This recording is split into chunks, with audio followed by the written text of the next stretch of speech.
I'm about 3 months into my business enterprise program journey. My assessments are just about done. I'll give you an update, and I will tell you about a very close friend of mine who recently passed away. Stick with me. Hello there, and welcome to another episode of I Can't See You, your window into a world where blindness doesn't dictate ability. My name is David, at David Benj on all the socials. I really am happy and glad that you joined me for this episode. And before we get into the business enterprise program stuff, let me tell you about my friend Ken Stock, who recently died, end of March. And it is one of the reasons why it's been a minute since I've come out with an episode. I was just about ready to record one a few days after he died, and I had so many things going on. We got together as friends to remember Ken and talk about him.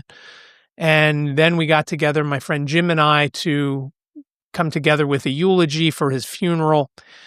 And it has just been a difficult time between Ken and Ziggy and obviously some minor things that I don't know any other time it wouldn't have been an issue. But because of these other things, and I'll talk a little bit about Ziggy in a minute, but thinking about Ken and knowing what went on and his struggles his whole life, he was a radio guy, and it's kind of funny. He loved watching the video of this.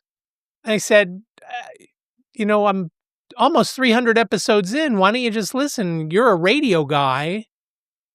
And he started out when he was in college at WDNR, where he became the general manager and then moved on. He was an intern and did some other work at WMMR in Philadelphia, and he made lifelong friends there.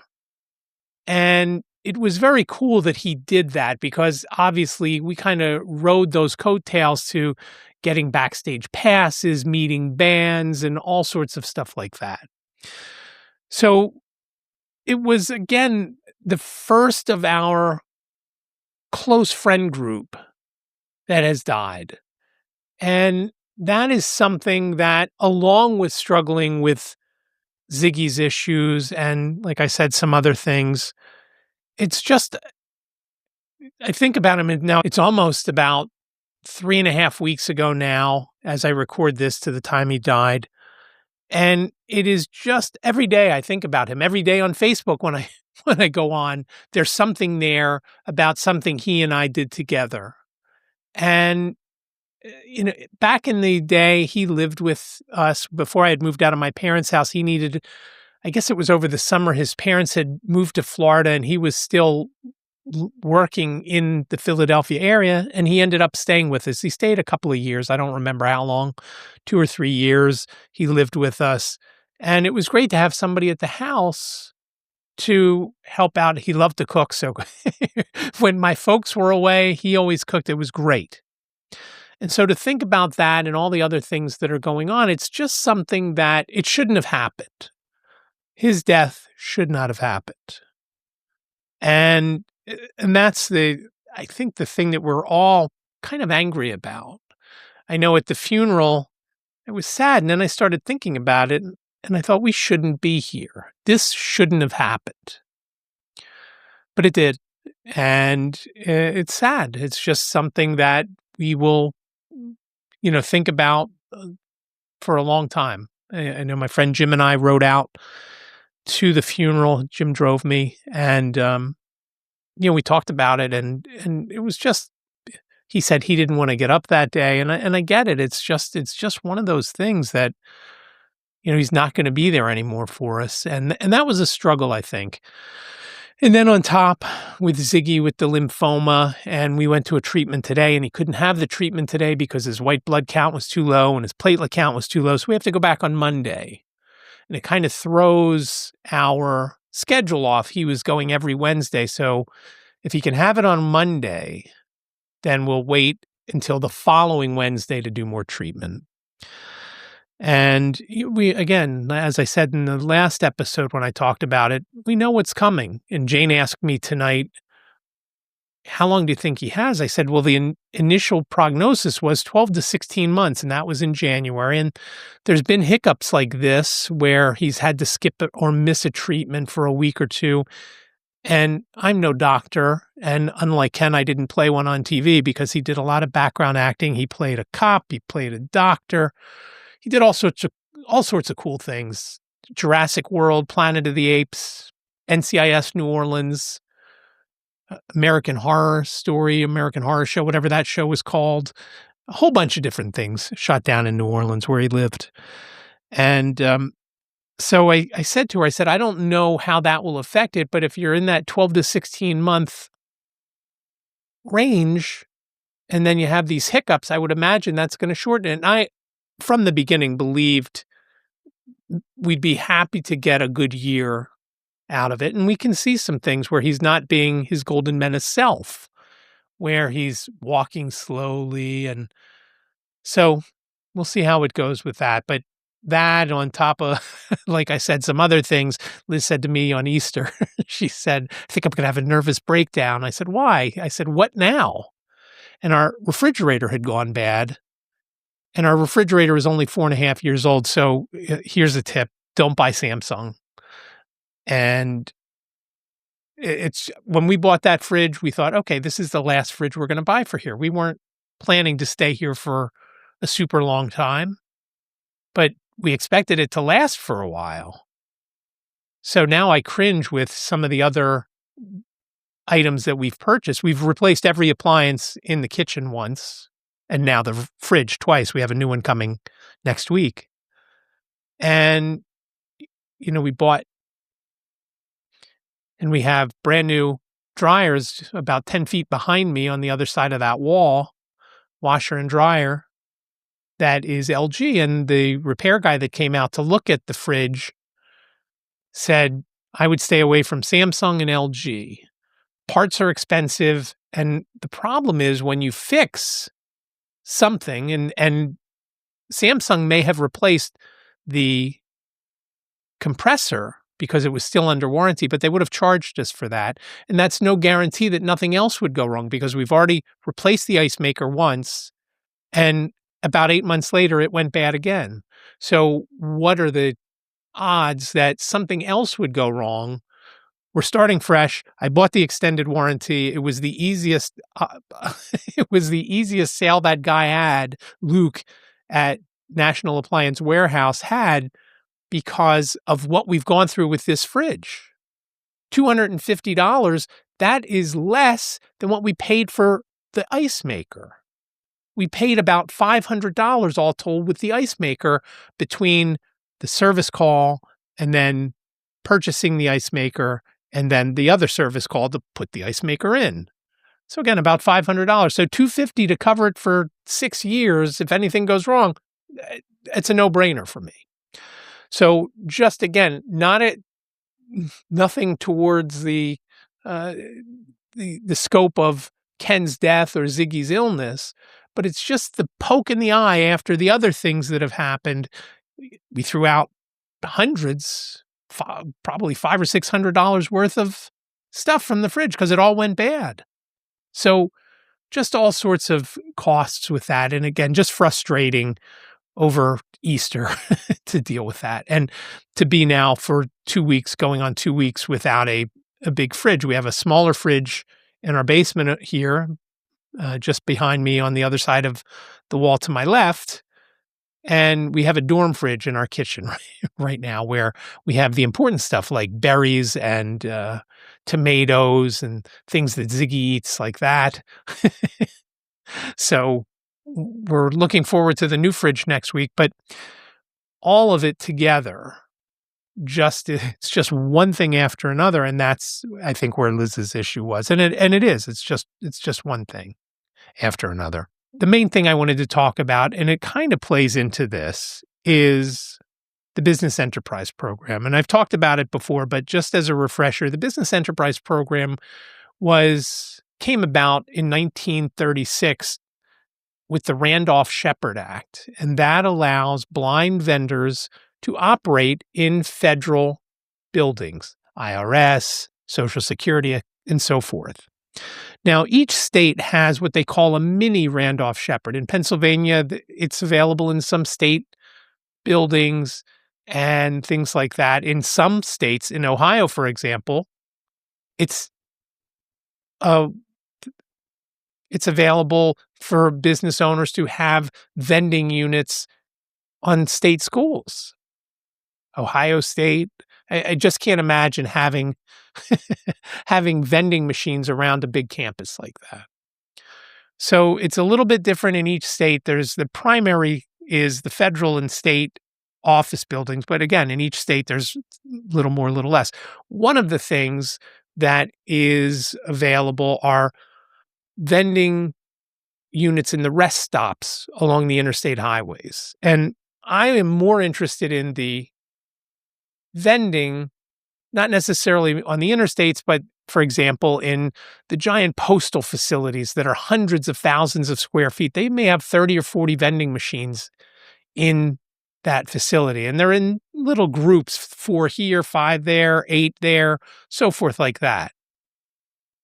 My friend Kirk had one in Northeast Philadelphia that I helped out in for a while. And it's a huge place. So you go there a couple times a week. I think he was going 3 times a week once he got it set up and running. And that is something that I'm interested in because Liz and I can do it. We don't need anybody else. We don't have to worry about what are we going to do if we want to go on vacation.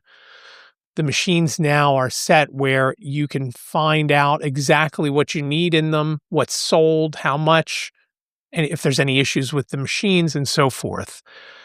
I'd consider a blind bodega, meaning a grab and go. It's like a convenience store within the state or federal buildings.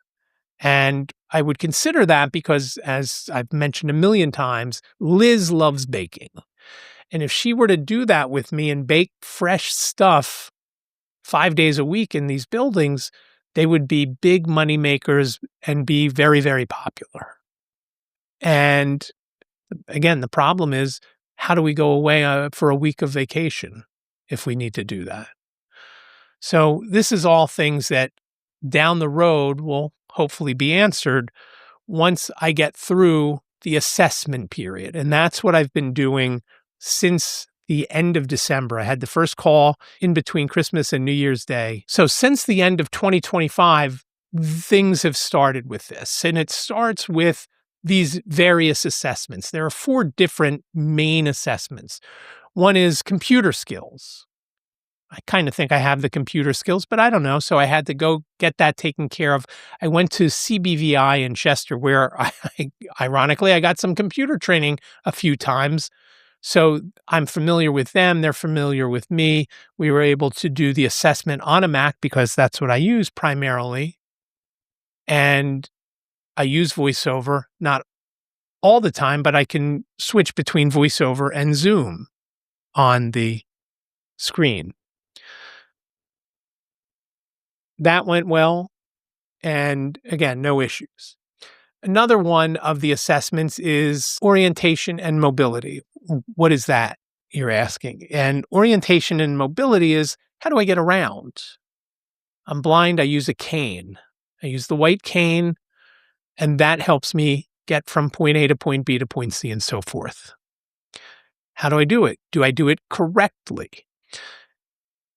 The person who did the assessment on me, her name is Maury. She's actually the one that taught me O&M about 15 or 20 years ago. So she said, the problem is, I know that you go all sorts of places. And the funny part is, time that I made the appointment to get the instruction, to get the assessment, was right after I came back from Orlando for PodFest. Now, just to refresh your memory, I went to PodFest on my own. I got in a Lyft or an Uber in front of my house, got to the airport, got to the gate, found the soft pretzel person before the flight, got out in Orlando off the plane, found my way to the ground transportation. And for that, I took a taxi because it is much easier for me to go to a place where somebody is waiting. You walk to the taxi stand, you tell them where you're going, you get in the car and you go. So I usually always take a cab from the airport. Is it a lot more?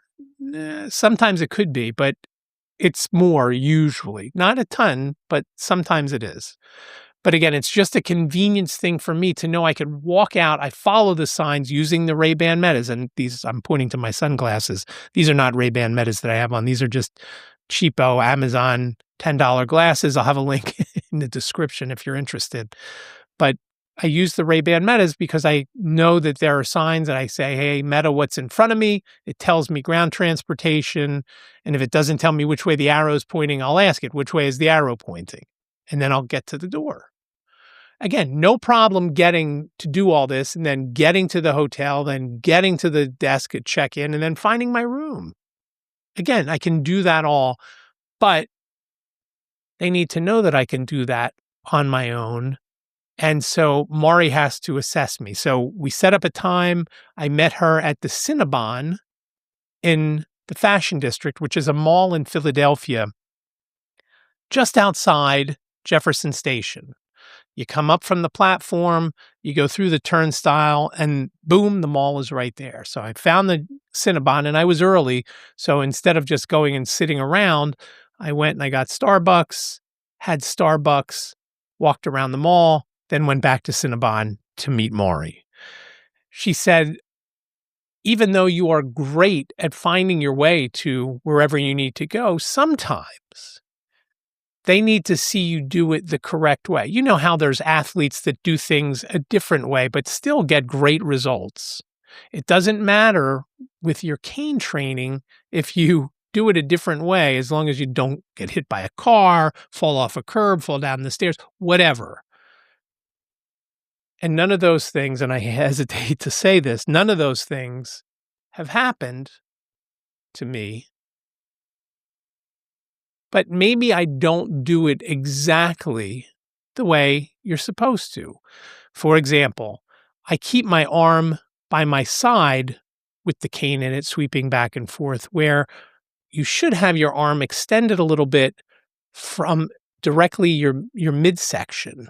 So not off to your side, but directly in front of you and sweeping that way, which I don't do.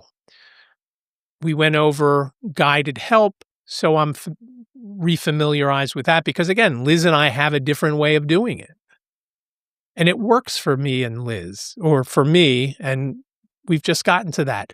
Jane and I have a different way than Liz and I have. It's just a way that I'm comfortable and they're comfortable if they are guiding me, and they typically guide me so we can walk faster through crowds and whatnot. No trouble with the O&M assessment. Bing, bang, boom. One of the other assessments was life skills. So someone came to my house and they asked me, can I cook things? How do I do things? Could you tell me this? Could you tell me that? Could you peel a fruit or vegetable?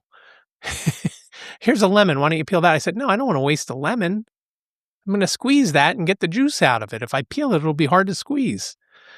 I looked around and I had corn on the cob in the fridge. I said, could I peel the corn on the cob? And they said, yeah. She said, yeah, I peeled it. Boom. I was done. And then I ate it for dinner that night once it was cooked.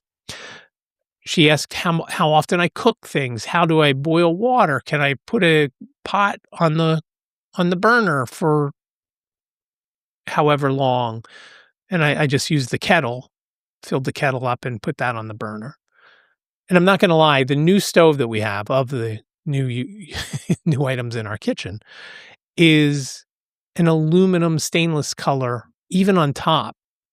So the kettle is an aluminum color and the top of the stove is aluminum, except for the things that hold the pans and pots on top, which is black, which is just hard for me to see. The glare that comes off of our stovetop is sometimes difficult. But I'm still able to center, for the most part, the pot or kettle or whatever it might, pan, whatever the case may be. No problem with the life skills passed. The last thing, and I didn't necessarily do them in this order, but the last thing that I'll tell you about the assessment is mental and intellectual. they couldn't give me an IQ test because in an IQ test, there are portions of it that are visual, and I don't have enough vision to do the visual part. So they can't say, oh, your IQ is X or Y. But I did all these things. It was a long day. And I got there before 8, and I think I got home. I left there around 3:30 or so, and I got home sometime after 5 because of traffic and whatnot.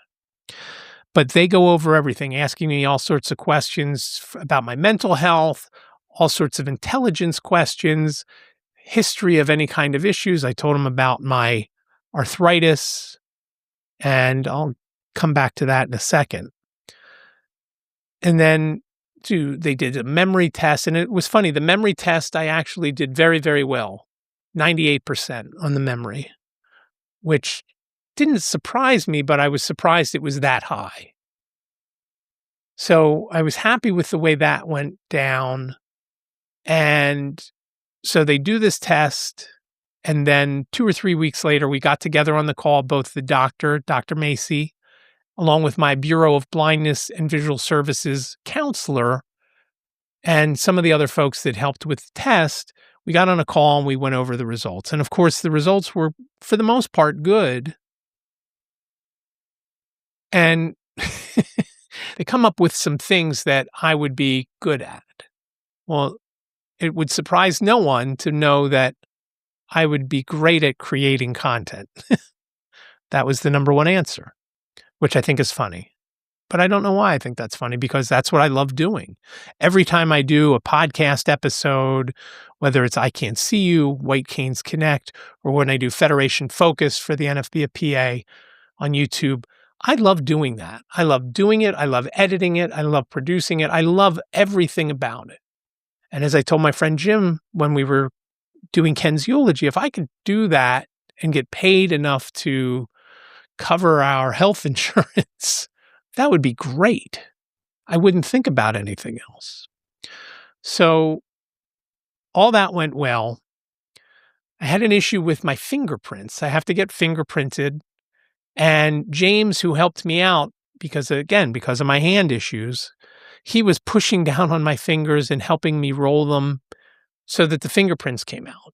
Well, guess what? They didn't come out. I got an email later the same day that I did the fingerprinting. Didn't work, have to come back, which is a pain because it's roughly a $40 or $50 round trip. So I was able to schedule a little bit later in the day. So I'll only have to take a ride share to the place. Coming back, Liz and Ziggy will pick me up. Ziggy loves going in the car, so he'll be excited for that. But just today, I got a call from my counselor, Victoria, saying that the BEP folks want to speak to me about my arthritis. And am I going to be able to do the job? I asked Liz, I said, do you think I can do the vending? Do you think I'm able to do it? She thought I could. I don't know how else I can tell them that I would be able to do it. I could have them ask my friend Kirk, who I worked for at the Blind Bodega at the IRS building for a few months and at the Green building for a month or two, and at the post office in Northeast Philadelphia. And not even just tell them if I am able to handle this. I don't care what you say. Just tell them what you think. And I will reach out to Kirk to let him know that. So I'm not sure it's going to go through. Again, been trying all this stuff and doing all this stuff. And as somebody who was in the NFB leadership with me last year in Baltimore at the National Center, Frank, I met up with him at Washington Seminar this year. And he said, look, it's not a big financial investment to get going in this business enterprise program, but it is a big time investment, meaning TikTok time, not a big time investment, a big, time investment. And the time that it takes to do all this, I'd be looking, if I go through and get everything done and I still have to do the test from, or the course from Mississippi State, I'm looking, if I get through everything and do the training at the HGAC in Johnstown, probably getting into a business maybe by the end of the year, but probably not until 2027. That's how long it takes. And my hope would be to have something running where Liz doesn't have to go back to Walden. We get enough insurance. She gets to spend end of third quarter and all of fourth quarter with Ziggy. And everything would be good that way. So we'll see how it goes. I'm interested to see how the call goes, but I'm excited when I also did take a tour of a cafeteria at the Social Security Administration. I'm sorry, not Social Security, the Veterans Administration Center in Northeast Philadelphia a couple of weeks ago. And I am not looking to open a cafeteria, but boy, I got excited when I walked in there looking at this business. So we'll see how it goes. I don't know where we're going to go once I talk to them about the arthritis. My arthritis hasn't really changed since I worked at the Blind Bodega and even before that. So we'll see what goes on there. I am excited for it, but again, I don't know how do you do it when you want to go on vacation. Don't tell me I have to hire employees because I don't want employees.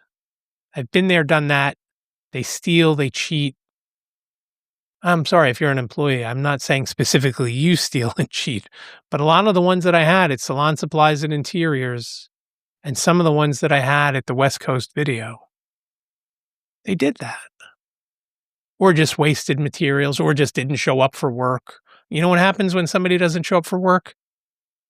I got to work.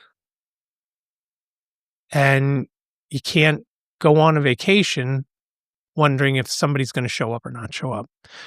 So that's where it stands with the BEP. Again, vending is my preferred, but I would consider doing a blind bodega, again, because Liz loves to bake, and that would be an outstanding thing.